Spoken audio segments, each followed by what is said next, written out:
આપકી અદાલતમાં જજ ફર્નાન્ડિસ પર આરોપ છે કે એમણે સિદ્ધાંતોની સાથે સમાધાન કર્યું. જજ સાહેબ, લોકો કહે છે કે જ્યારે માણસને ખુરશીની લાલચ થાય છે તો મોટા મોટા સિદ્ધાંત પછી કોમ્પ્રોમાઇઝ થઈ જાય છે. 30 વર્ષ સુધી તમે ન્યુક્લિયર પોલિસીનો વિરોધ કર્યો. તમે એ કહ્યું કે આપણે ન્યુક્લિયર બોમ્બ ન બનાવવો જોઈએ. પણ તમારા રક્ષામંત્રી રહેતા આ દેશે ન્યુક્લિયર બોમ્બ બનાવ્યો. હું આજે પણ ન્યુક્લિયર બોમ્બનો વિરોધી છું અને હંમેશા માટે રહીશ. અને હમણાં જ્યારે હું સરકારમાં નથી તો હું અભિયાન પણ ચલાવીશ. પણ સરકારમાં રહેશો તો સમાધાન કરી લેશો આ વાત. હું સરકારમાં, સરકાર તો એક વ્યક્તિ નથી, સરકાર તો સામૂહિક છે. અને સરકારમાં જ્યારે તમે રહો છો તો તમે આખા દેશની શું સ્થિતિ છે એને જોઈને તમે કોઈ નિર્ણય લો છો. હું અણુ બોમ્બનો વિરોધી રહ્યો માત્ર નથી, એના વિરુદ્ધ મારી અભિયાન ચલાવવા વાળો વ્યક્તિ રહ્યો છું. તમે જ્યારે ઇન્દિરા ગાંધીએ પોખરણમાં કર્યું તો એનો વિરોધ કર્યો. સખત વિરોધ કર્યો. હા, જ્યારે અટલ બિહારી વાજપેયીએ કર્યું નહીં, આમાં હું સામેલ રહ્યો. હું કહું છું કેમ, જ્યારે રક્ષા મંત્રાલયમાં હું પહોંચ્યો અને દેશની સુરક્ષાની શું સ્થિતિ છે એ બધી વસ્તુઓનું જ્યારે મને તપાસ, એની જાણકારી મારી પાસે આવી ગઈ, ત્યારે હું તો એની સાથે ચાલવા વાળાઓમાં એક રહ્યો. પણ એના પહેલા એક ઘટના ઘટિત થઈ હતી કે CTBTને લઈને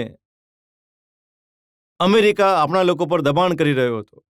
અમેરિકાનું એ કહેવું હતું કે ભાઈ બોમ્બ તો એમની પાસે જ રહેશે, બીજા કોઈના હાથમાં નહીં જશે. તો અમેરિકા એકાધિપત્યની દિશામાં જઈ રહ્યો હતો, જવા ઈચ્છતો હતો. સંસદમાં આ મામલો ચર્ચા માટે આવી ગયો.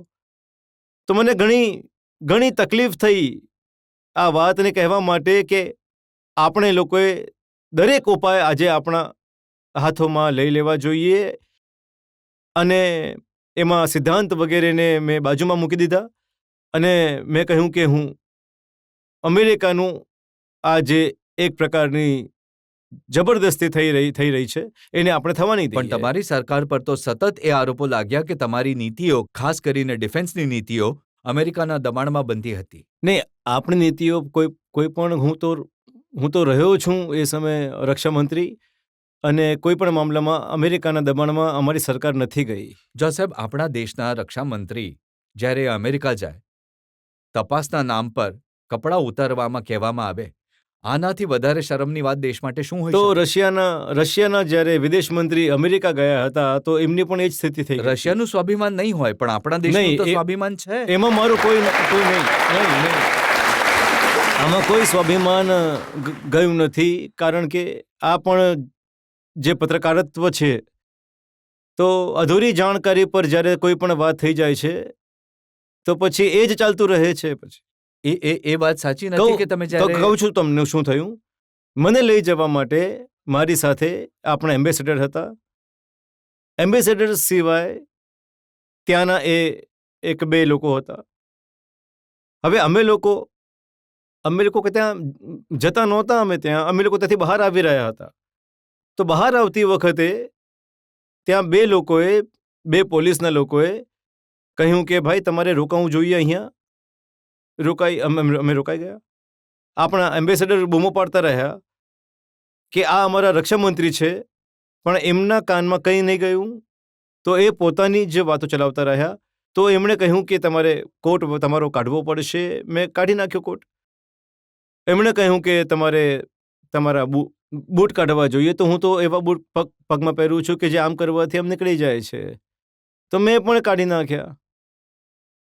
તો એવી કોઈ વાત ત્યાં આગળ નથી થઈ કે એ લોકોએ મને અંદર જતી વખતે કોઈ એવો મારી સાથે વ્યવહાર કર્યો કે હું એમની ઠીક જવાબ આપતો. માત્ર એટલે કે સુપર પાવર છે એટલે તમે ચૂપ રહી જશો? નહીં, એ સુપર પાવર વગેરેની વાત નથી. રાષ્ટ્રોમાં જે સંબંધો હોય છે તો એ સંબંધોના અનેક પહેલું હોય છે. તો એક વ્યક્તિ સાથે કોઈએ દુર્વ્યવહાર કર્યો કરીને આખા દેશનું જે કામ ચાલી રહ્યું છે, આગળ જઈ રહ્યું છે, તો એને ધોકામાં નાખવું ઠીક નથી. પણ તમે તો ક્યાંય ફરિયાદ પણ ન કરી એની? નહીં, ફરિયાદ કરવાની શું જરૂર હતી? કારણ કે એમ્બેસેડર ત્યાં આગળ છે. એમ્બેસેડરે પોતાના રિપોર્ટ અહીં મોકલ્યો, તો બીજા કોઈને ફરિયાદ કરવાની. જો સ્ટ્રોબ ટેલ્બર્ટ પોતાના પુસ્તકમાં ન લખત, અમને ખબર જ નહીં પડત કે તમારું અપમાન કેવી રીતે થયું હતું. નહીં, હું તો કહેતો ક્યારેક તો કહેતો, એવી કોઈ વાત નથી. જ્યારે અમેરિકામાં તમારી સાથે દુર્વ્યવહાર થયો હતો તો તમને ગુસ્સો નહોતો આવ્યો? ગુસ્સો તો હવે મને આવે છે, પણ એ રોકાતો નથી મારી પાસે. એ જતો રહે છે. તમને નથી લાગતું કે આના માટે તમારી પાસે માફી માંગવી જોઈતી હતી અમેરિકન સરકારે? હવે અમેરિકાનો કોણે આર્મીટે જે તો માફી માંગી છે, એણે ઘણી મોટી માફી માંગી છે, મામૂલી નહીં.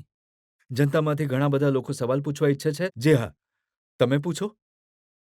મારો એક મહત્વનો સવાલ છે તમારા માટે સર. સૌથી પહેલા, આપણા દેશમાં મોટા પ્રોબ્લેમ છે, તેમાંથી એક તો છે ભ્રષ્ટાચાર. એક મોટા નેતા તરીકે અને લાંબા સમયથી સત્તામાં રહેતા તમે શું કર્યું છે ખાસ આને દૂર કરવા માટે મને કહેશો? અફસોસ એ છે કે આપણા દેશમાં આ બીમારી ત્યાં સુધી ફેલાઈ ચૂકી છે આજે કે હું તો હેરાન છું કે ક્યારે અને કેવી રીતે આપણે આનાથી બહાર કાઢી શકશું દેશને.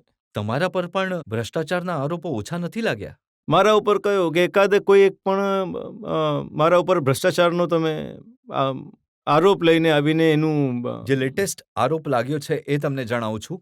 લાલુ યાદવે કહ્યું કે જે તેલગી કાંડ છે એમાં ક્યાંક ને ક્યાંક તમારું ઇન્વોલ્વમેન્ટ હતું. એમણે ફોટા બતાવ્યા છે જેમાં તમે એ જ ગ્રુપમાં હાજર છો જેમાં તેલગી હાજર છે. જો ફોટો એક શું એક એવિડન્સ હોય તો મેં લાલુને જ અહીં પહોંચાડી દીધું કે જુઓ, તમારી સાથે જેટલા મારા ફોટા છે, તો જો ફોટાને જોઈને તેલગી અને મને જોડો છો તો પછી તમારે જે બધા પાપ છે એ પણ મારી સાથે આવી જશે.